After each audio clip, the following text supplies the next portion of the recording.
Good morning, friends. It's my pleasure to introduce my colleague and friend, Mark Lee, as the speaker of this morning. Mark grew up in Santa Barbara, from where he has a master's degree in education from the University of California there. He first came into contact with Krishnamurti in 1965 in Sanen, where he went to attend his lecture.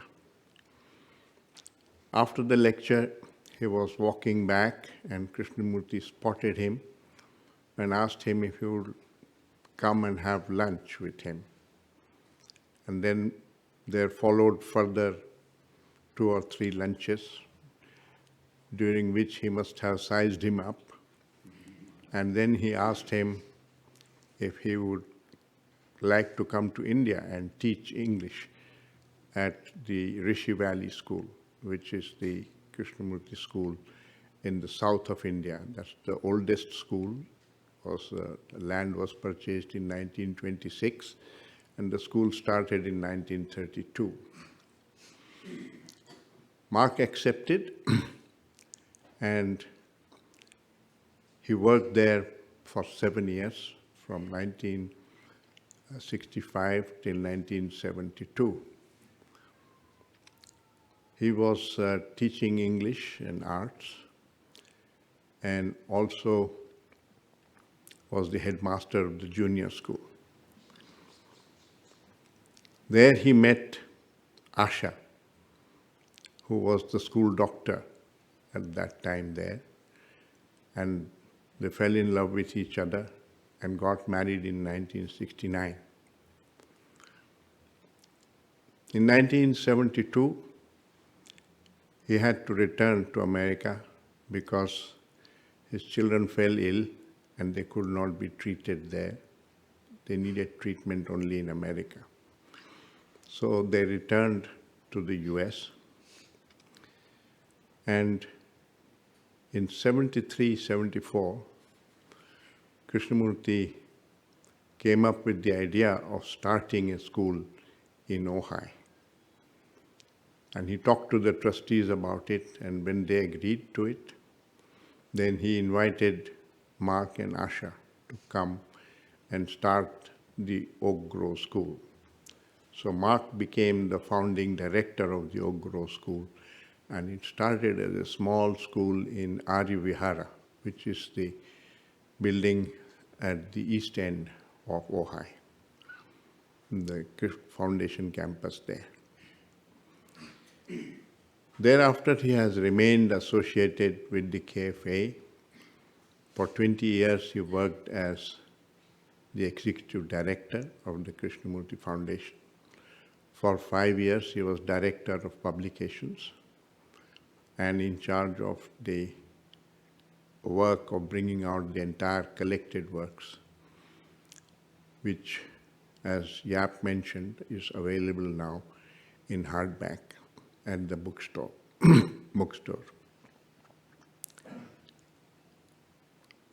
He also started his own publishing called Edwin Publishing, because he found that there were a number of memoirs written by friends who were closely associated with Krishnamurti, and they were having difficulty publishing it, finding a publisher. And so he started a publishing company of his own and undertook to publish several of those memoirs. More recently, he has himself authored a memoir of his interactions with Krishnamurti and his experiences both in Rishi Valley and with the founding of the Oak Grove School here and its development. It's called Knocking at the Open Door.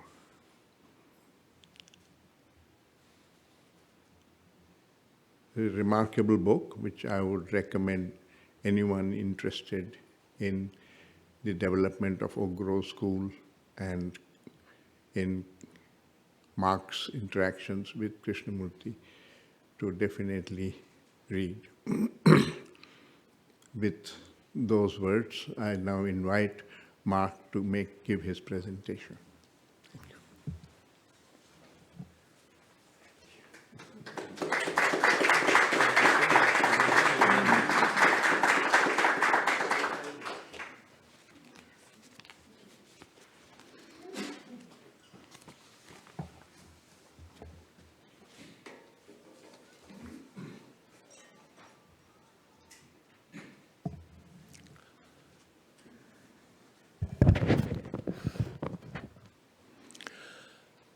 Thank you, Dr. Krishna. I appreciate that introduction.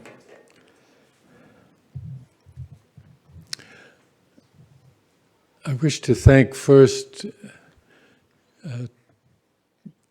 as well, Jaap Schlatter for organizing the gathering, and particularly Jody Grass, head of the school, for hosting the gathering here this year. This marvelous campus is a perfect place to have a gathering of old friends and serious people. It has such a long history with Krishnamurti that we can see the modernization of gatherings that started literally in the field behind us in 1922 with small pitch tents, now to this wonderful school campus. Jody is not here this afternoon, but she has extended the very tentative small beginnings of the Oak Grove into a very beautiful school. I chose the title, Why Another Organization, because it has been for years a very frequently asked question of Krishnamurti and us. People wanted to know why Kay, who was so much seemingly against organizations, would found others right up to the end of his life. So there needs to be some understanding of what he referred to as good organizations and bad organizations. So I'm going to talk about the founding of the KFA and also the founding of the Oak Grove School. The KFA is one of 5 foundations, and Oak Grove School is one of 8 schools. We have, in terms of the school, we are actually one school with multiple campuses. So we don't think, Krishnamurti didn't think, we don't think of the school as being a collection of separate institutions, but as a community of like-minded schools sharing their campuses. Krishnamurti said to us on many occasions to take school out of learning, to deinstitutionalize the learning process. At one occasion, in 1980, Krishnamurti said, if I was in charge of your school, he said, I would have only one curriculum. That is the psychology of learning. No math, no chemistry, no phys ed, no art, only the inquiry into life. Well, when he made that bold statement, one of the school heads spoke up and said, "Sir, if that was the curriculum of our school, no one would come. No parent would enroll their child in such a school. It's impractical. It doesn't work." Krishnamurti backed down and he said, "Well, it's up to you, but this is what I would do." The schools are practical, realistic, and I think to a very large extent have deinstitutionalized the learning process. And I'll go into that.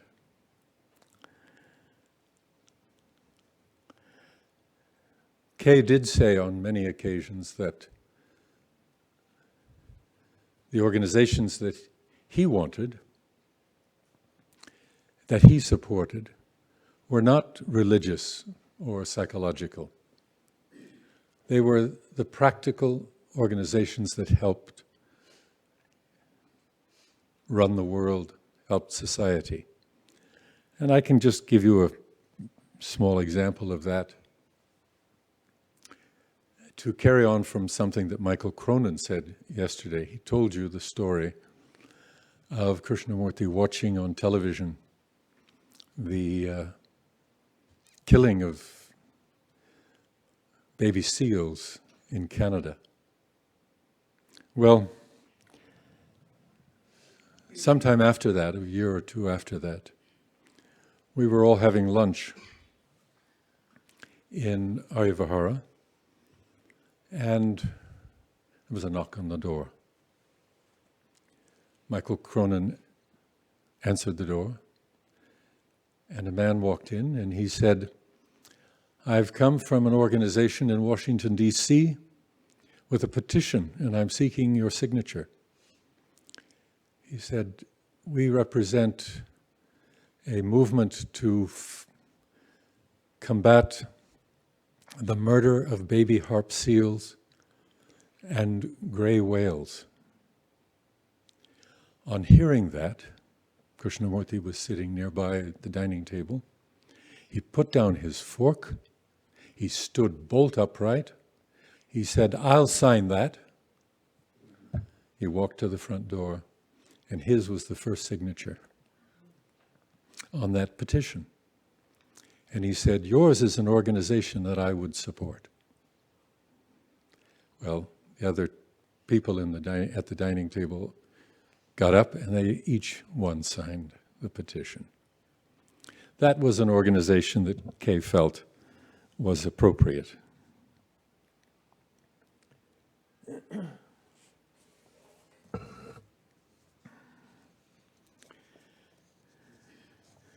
Kay had a long and important history with organizations. But it wasn't just the organizations per se, but it was the organizational mind, the mentality that wanted to organize, wanted to codify, to reduce great truth, great causes, to something that would attract people, organize people, and give them purpose.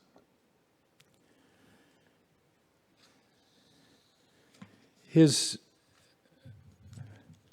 early days in India coincided with the emergence of the Theosophical Society, which began in the late 1800s and was headquartered in Madras, or now Chennai.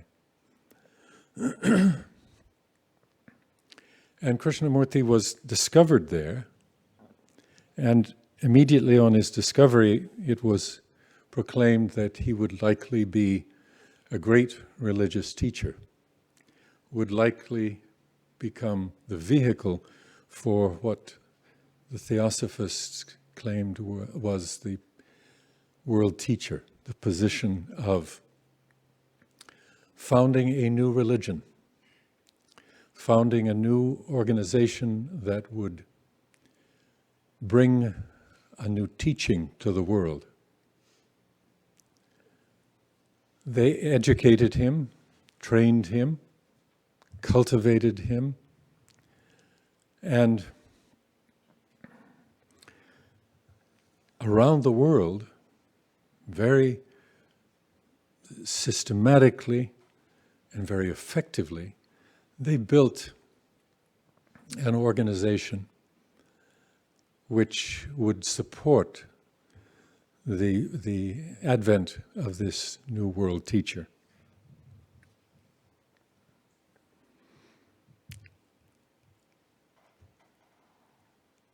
K was the focus of this organization, and he was but a teenager. And as the years progressed, and the organization and the planning and the development grew, there grew in K a resistance. He started to think for himself. He started to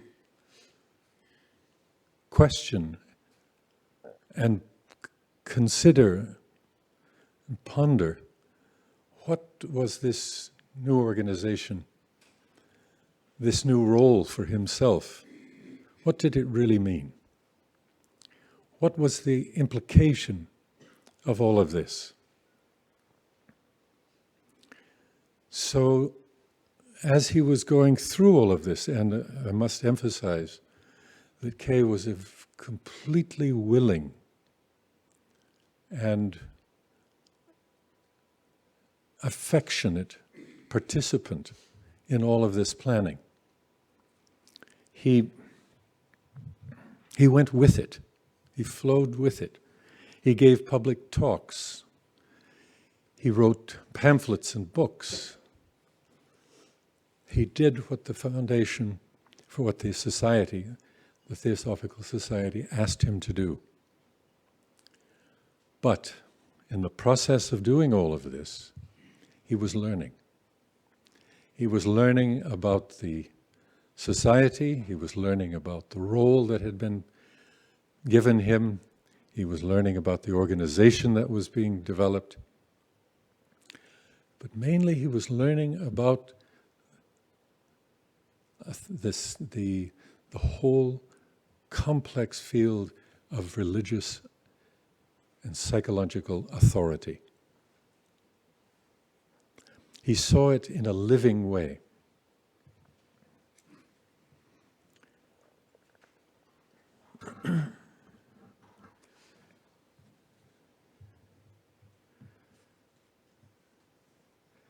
As the years passed, and he spent 18 years in this process, as the years passed, he became clearer in his mind that what was expected of him and what was happening was not a true religious experience, was not going to be a true spiritual organization, and his role was something he did not want.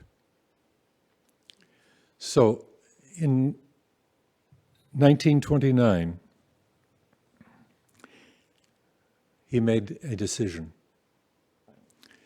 And he said it took him years to come to it.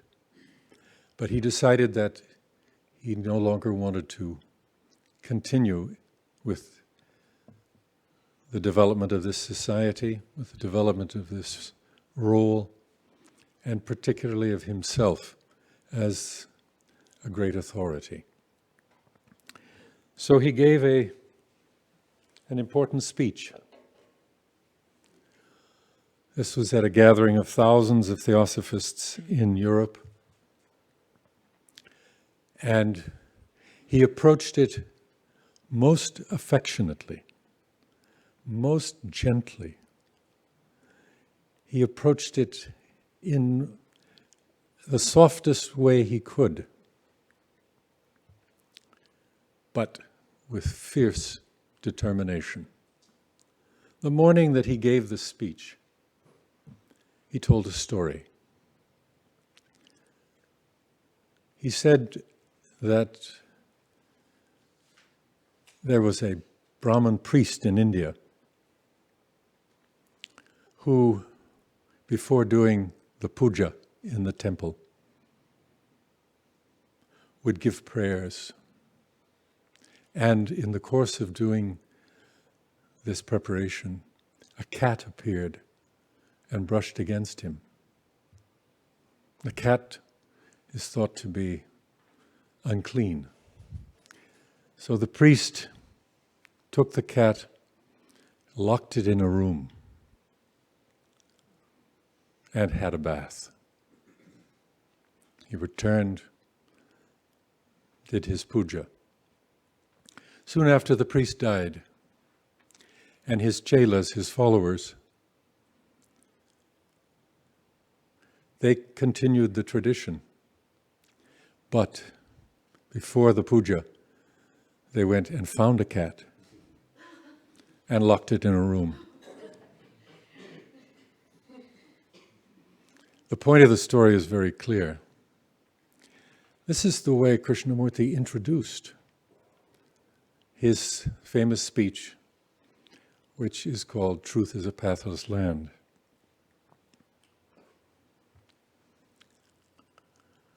All the people sitting in front of him were his friends, people he had worked with, people he had tried for years to reach. We're going to discuss this morning the dissolution of the Order of the Star in the East. People will be delighted, and others will be rather sad. But I maintain that truth is a pathless land, and you cannot approach it by any path whatsoever, by any religion, by any sect. He was talking to 5,000 people who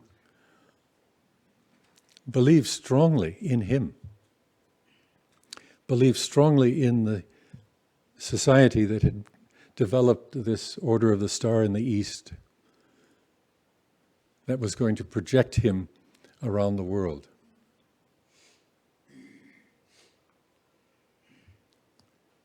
I won't continue to read it out loud, you can read it. But he went into the subject of truth and authority. Truth being something which you cannot contain, truth you cannot limit.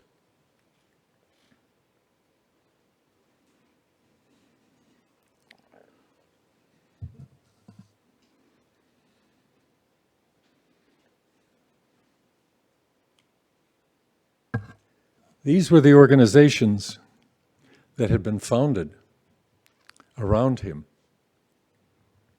that were to project this world teacher and this new religion. The society was heavy on organizations. These were worldwide, large groups, small groups, groups that meditated, groups that prayed, groups that were building temples.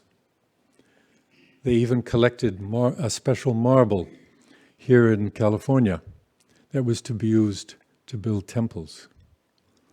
So when Kay was referring to the Order of the Star and the associated organizations, there was a great deal behind it. The people in the audience that were listening to him, they knew what he was referring to.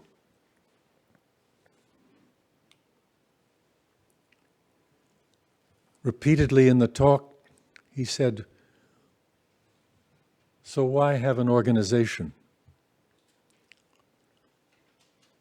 Not just have an organization for the world teacher, but why have an organization of truth, of the religious mind, the religious spirit? This cannot be organized."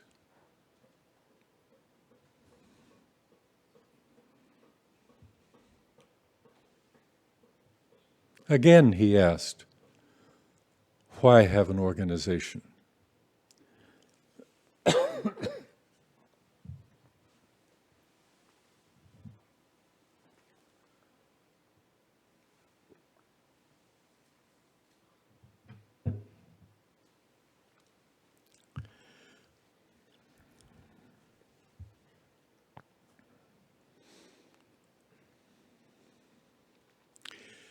You can see how in the talk, in the speech, he was bringing it back to the individual who was listening. Trying to give them the sense that they had the responsibility, they had the power, mainly the responsibility to find the truth, that no one else could do that for them. At some point, someone said, "These teachings, are these teachings that you give, are they the truth?" And I should have printed there with a capital T. And Kay said, "No, the teachings are not the truth, but they contain the truth." There's a very big difference.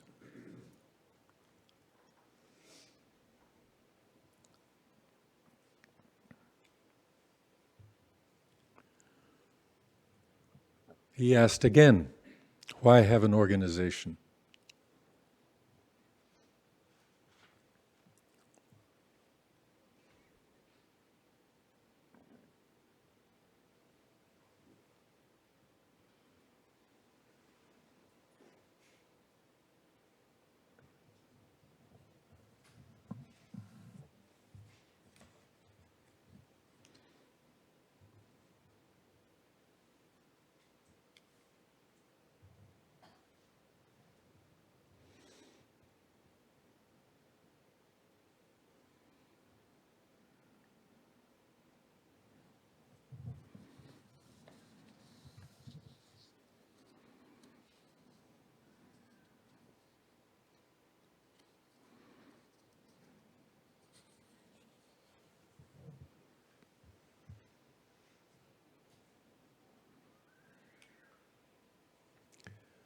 And this was at the end.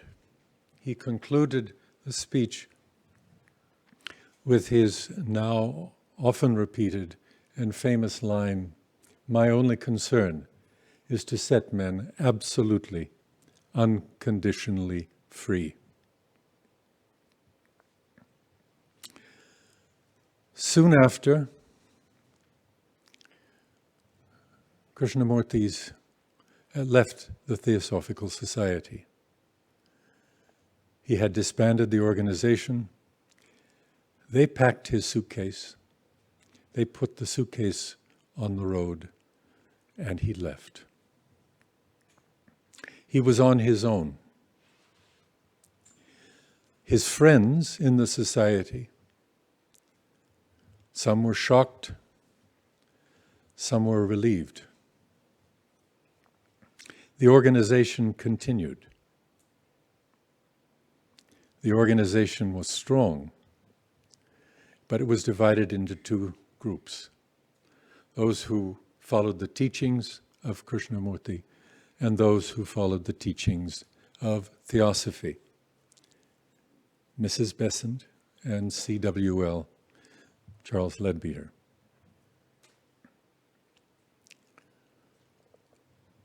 This was a very serious turning point in Krishnamurti's life.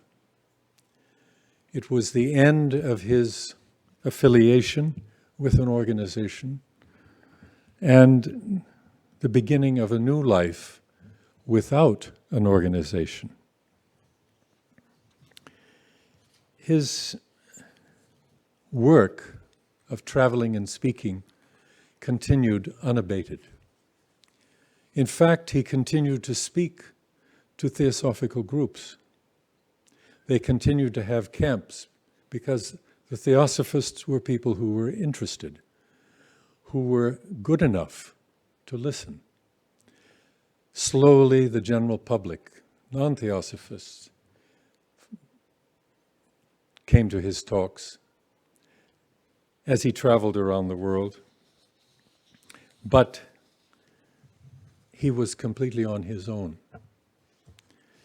His adopted mother, Annie Besant, had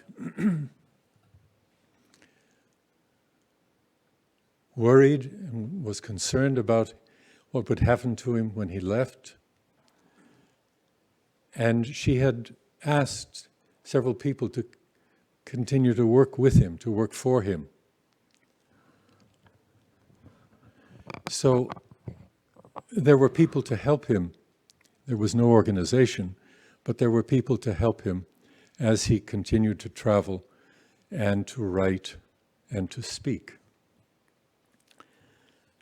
I thought at this point in talking about Krishnamurti organizations that I would read a few pages from a small book that I have written on, that has a chapter on Krishnamurti and organizations.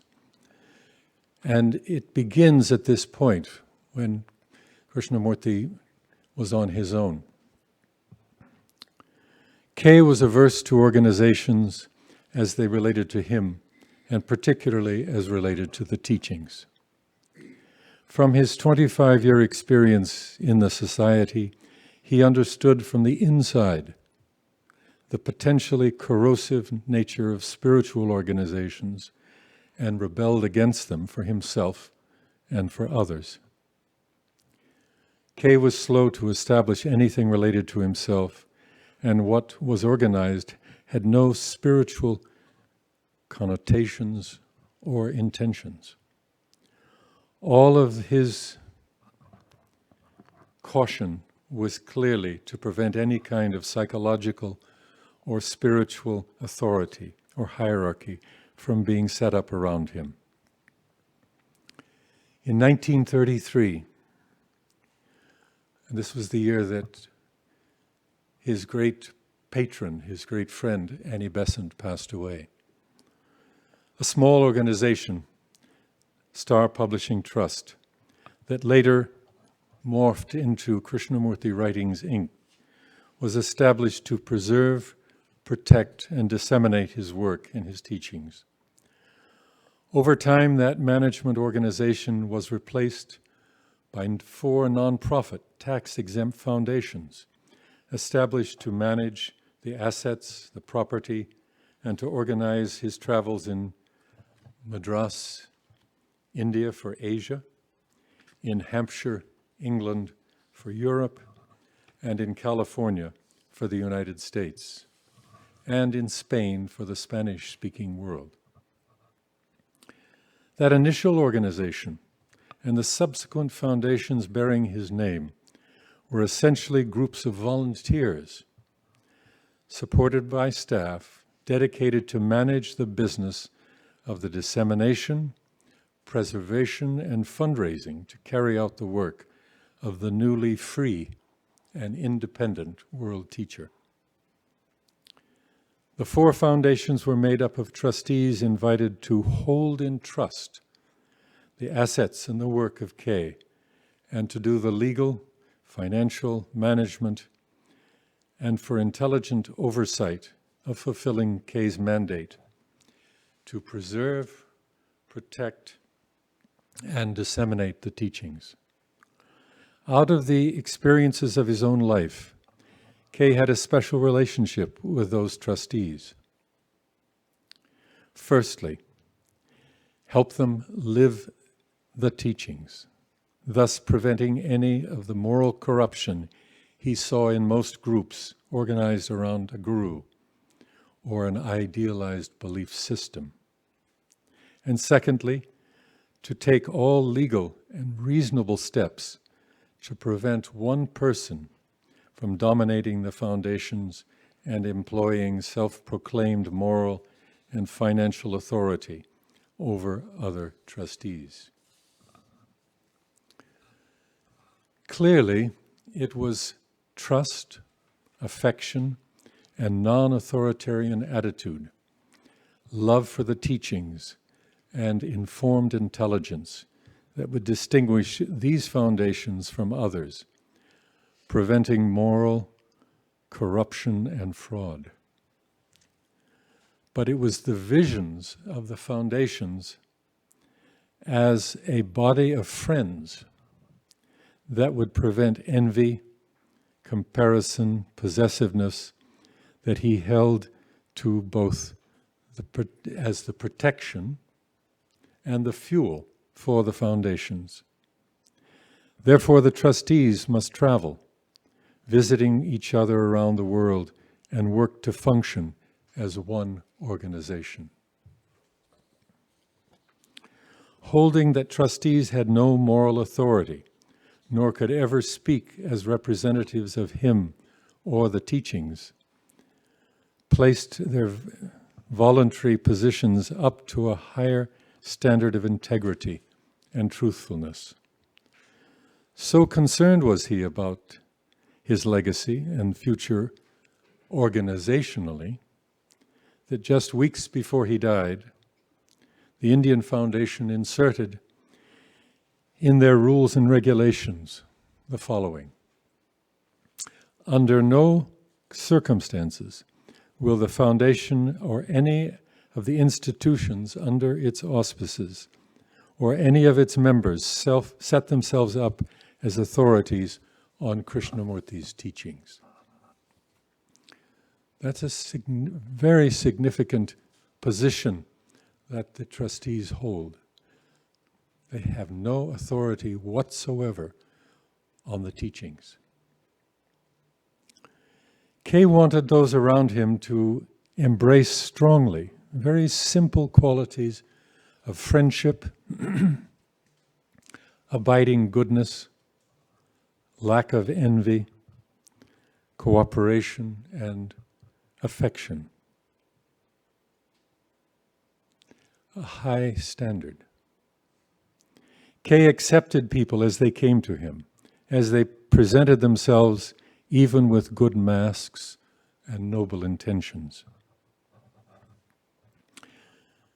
But he always held out for the possibility of deep change in even the most entrenched character. The problems of running an organization of people with a focused intention on practical and business-like lines were no less than those in spiritual and hierarchical organizations. How those problems of character were dealt with has become a matter of self-understanding vis-a-vis the teachings. When selecting trustees for these new organizations, from 1933 until the very end, till 1986, Kay chose men and women with whom he had an affectionate relationship through the teachings. While many of the rancorous controversies might be dismissed as trivial, still the question arises as to why were those close to him still susceptible to bickering, holding fixed positions, and behaving territorially. If those so accused answered for themselves, then perhaps a curative insight would bring change because, sadly, simple proximity to intelligence is not enough. The work of the foundations was the same work for each trustee, to flower in goodness.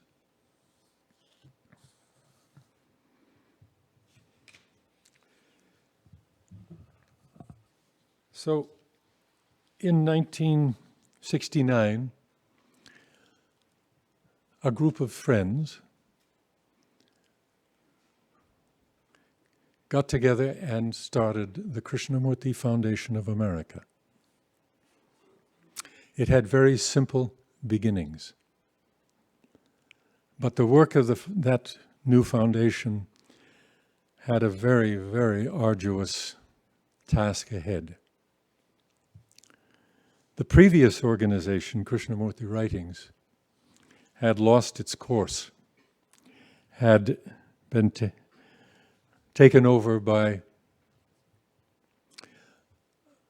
people who had not the teachings at their at heart, literally and figuratively.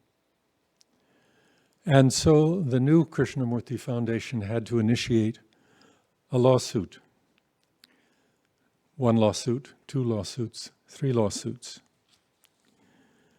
to retain, to bring back the assets, the archives, and the land that had been amassed over the previous decades. This was a difficult case because Krishnamurti did not want to participate. He said, "I'm not of a legal mind. I'm not litigious." He always held out that a friendly rapprochement could have been reached between himself and the management of that previous organization. And it didn't happen. But as a result of those cases, all the assets were returned to Krishnamurti and were taken on by the new Krishnamurti Foundation of America. The work of this new organization had very simple and poignant caution by Krishnamurti. He met repeatedly with these few new trustees. He pleaded with them. He tried so hard to get them to approach the work ahead, the work of having a new organization, but with a completely different mentality. He wanted these few people to be good friends, close friends, who would work together and overcome all of their differences. They were to have a new attitude towards the work of the foundation, but they were to have a new attitude towards life. It would be a group of people working together. He referenced the fact that if you go back in history, the first beginnings of organized religion were small groups of people who gathered together. This is tens of thousands of years ago. Small groups who gathered together, who worked with each other, who listened to each other, who survived with each other. He referenced these early gatherings of serious people, and he told the trustees, "You are a similar group. You are a people who are going to help survive. You are going to survive this culture, this world. Your work is one thing. your work as trustees of the foundation is to disseminate, to preserve, to protect these teachings. But your main work is the survival of the human race.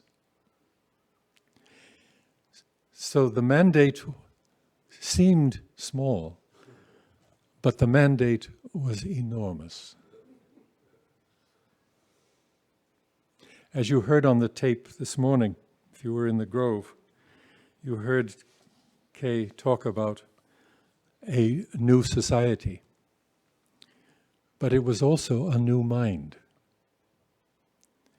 A new mind that was not taken up by culture, by entertainment, by all of the distractions that he was referencing California at that time, all of the distractions of the culture. The work of the foundation was no less. The work of these trustees was no less. He participated in the lawsuits. The lawsuits were settled. And in the course of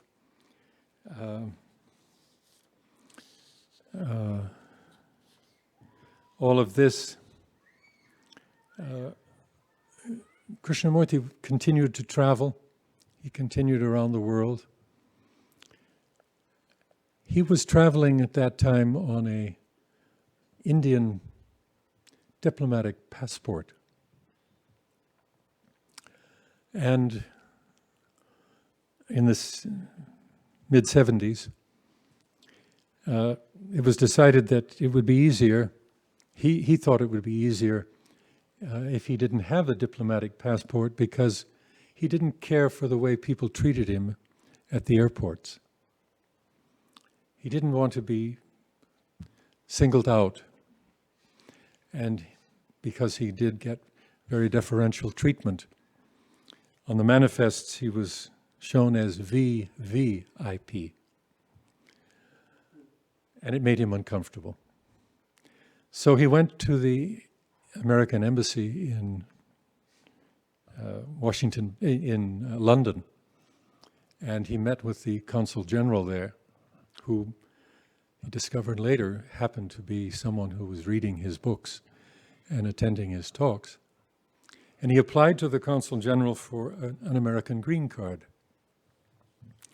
The consul general interviewed him and said, "What kind of a green card do you want, sir?" And Krishnamurti said, "What kind of green cards are there?" And so the woman said, knowing who he was, said, "We could apply for a green card for you as a religious leader." And Krishnamurti was somewhat startled. And he said, "What does that mean?" And he said, the woman said, "Well, to be a religious leader, you have to marry people and bury the dead." And Krishnamurti said, "No, thank you."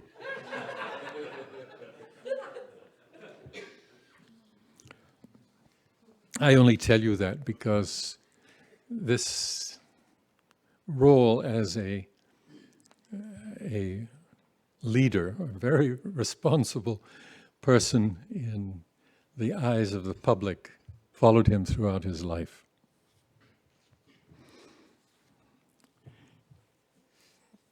In the course of the work of the setting up of the Krishnamurti Foundation of America, another organization, another major project was started here in Ojai, and that was the founding of the Oak Grove School. Krishnamurti, as you heard in the introduction, asked my wife and me to come to Ojai and start a school. He took our hands in his and he said, "Can you do it, sir? Can you start a school?" I said it would be a religious place. He said, quite right.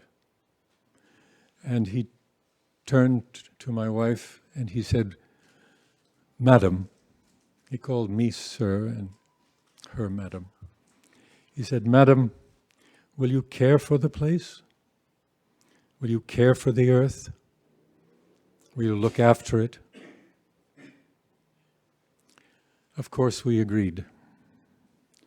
And what started then in 1970, that was in 1973, what started at that point was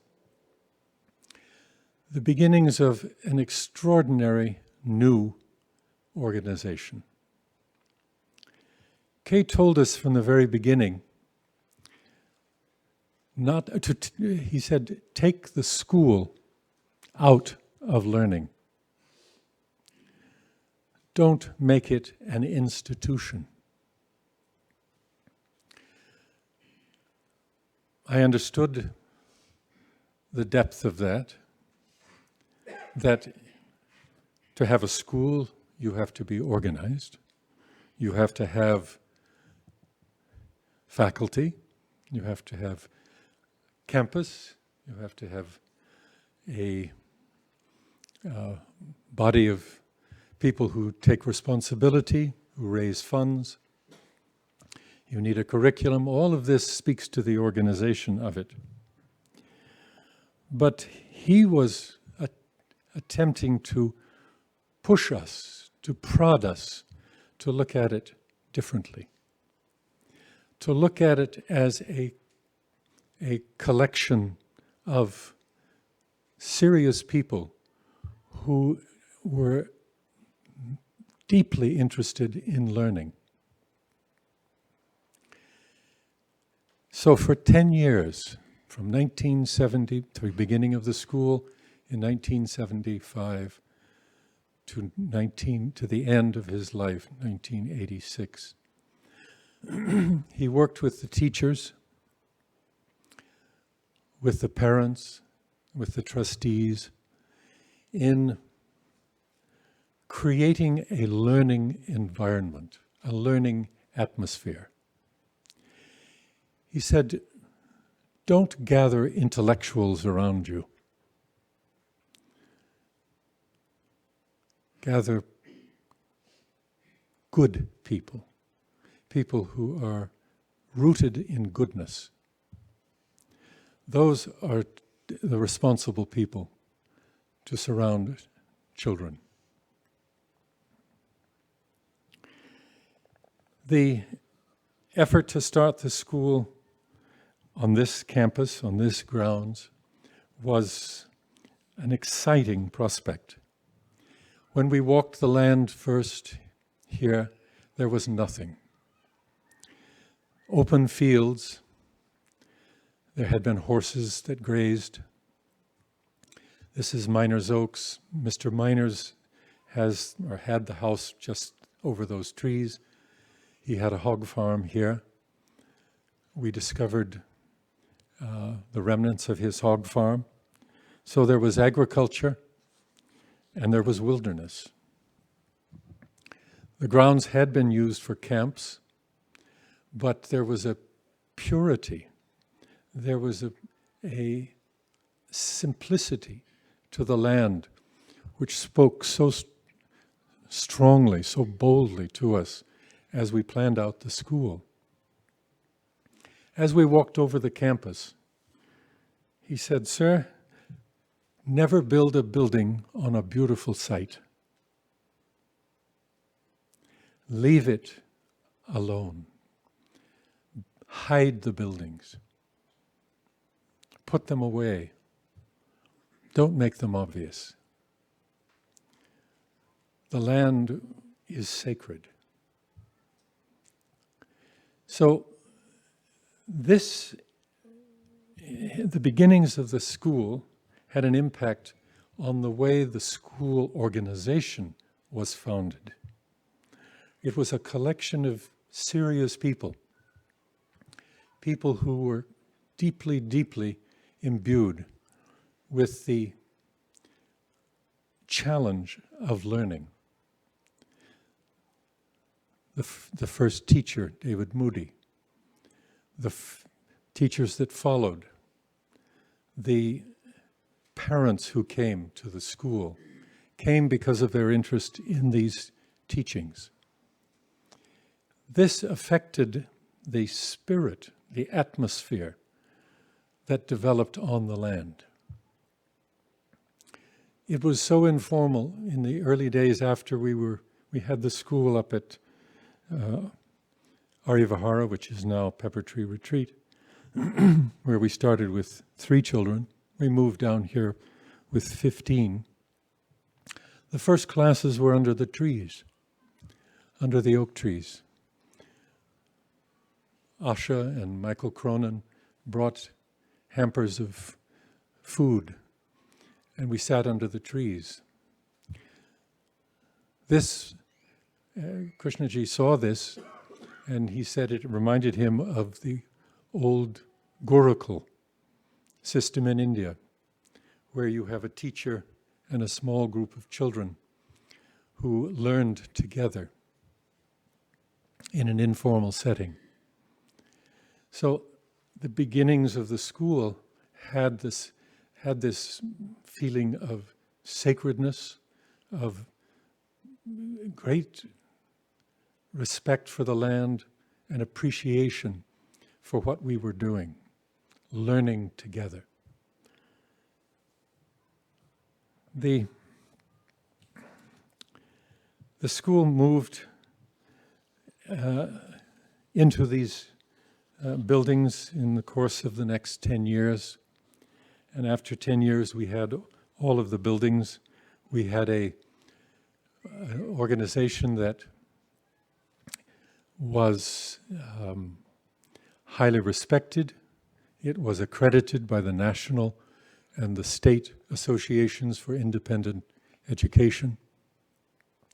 The school had a reputation. It was beginning to develop a reputation.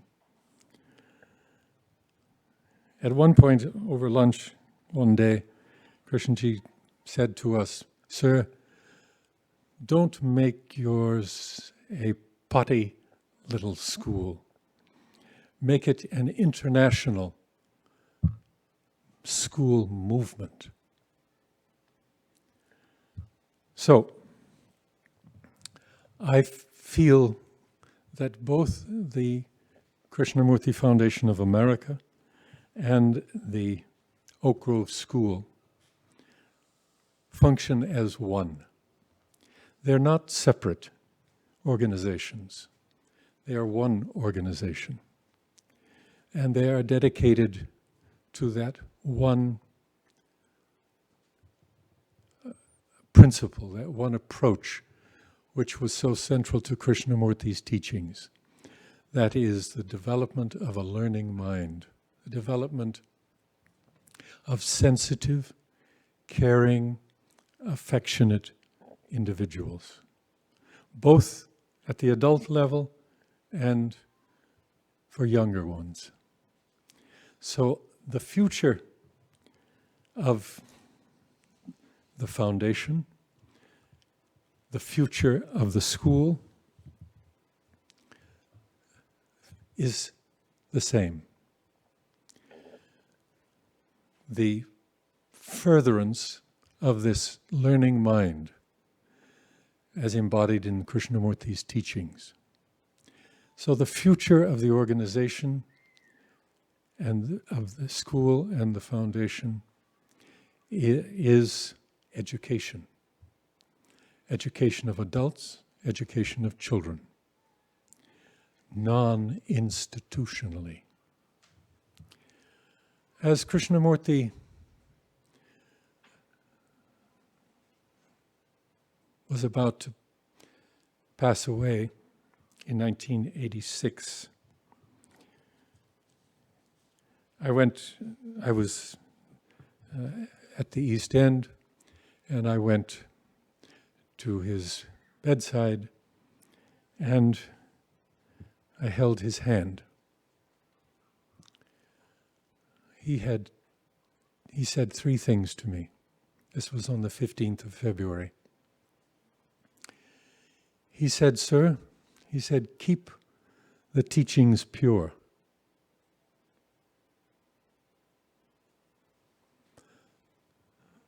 That is something that the foundations are responsible for and have done with archives and publications. Then he said, "Care for the land."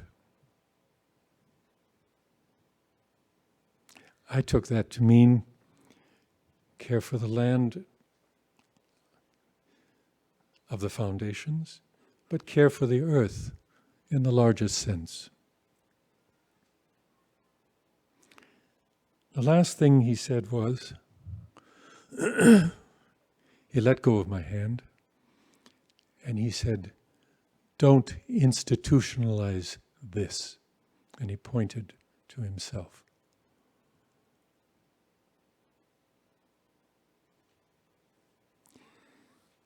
I take that as a very deep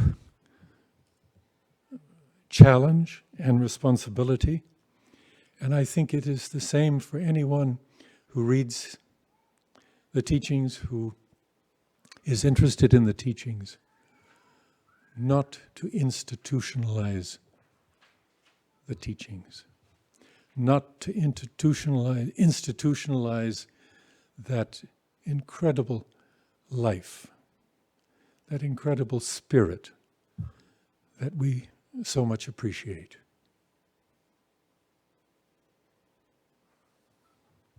Thank you.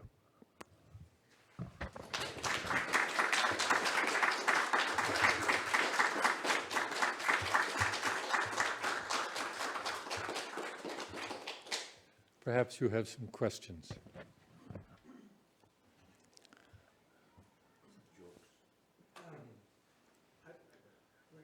Mr. Murthy suggested you move forward with this. And, but he made the statement, when you asked the question, is it a religious organization for the school? He seemed to agree to that. And I'm curious what it meant. Good. I'm glad you asked that question. At the very beginning, and all through the Oak Grove School, and this goes for all the Krishnamurti schools, Kay talked about education as a religious process, learning as a religious activity, the schools as a religious school. By this, I understood him to mean not the traditional definition of religion or religious, which is institutionalized spirituality, but the definition that goes back in time, that religion originally meant to examine, to re-examine, to look closely. That's completely consistent with Kay's teachings. So a religious activity is one that is done with care, affection, and attention. To examine something, to see something, to look at something requires attention. With a still mind, the mind that is not conditioned, not occupied. So a religious activity is one that is pure, one that is original. It has no antecedents. It is an activity that is imbued with the stillness, the emptiness that's required for learning. So, when he says that these are, he said these were our religious schools. We don't say that too often in public because of the obvious old association. But this is how we view ourselves, that our schools are religious organizations, places of religious inquiry.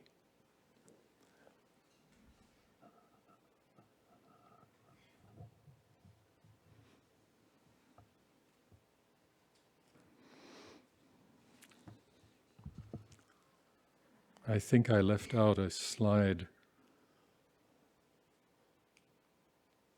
Oh, at the end of the speech, Henry Miller, the American author,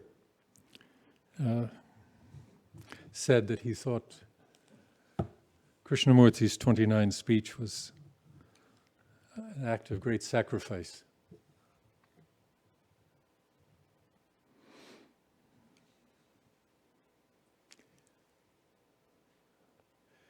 I didn't go into this at all. This is a statement he made when he dissolved his association with Krishnamurti writings.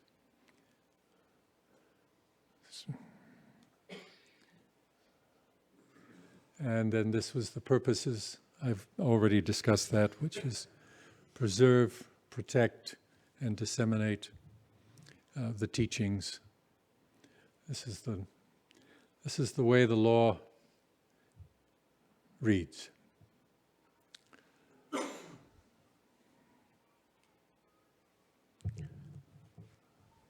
Thank you.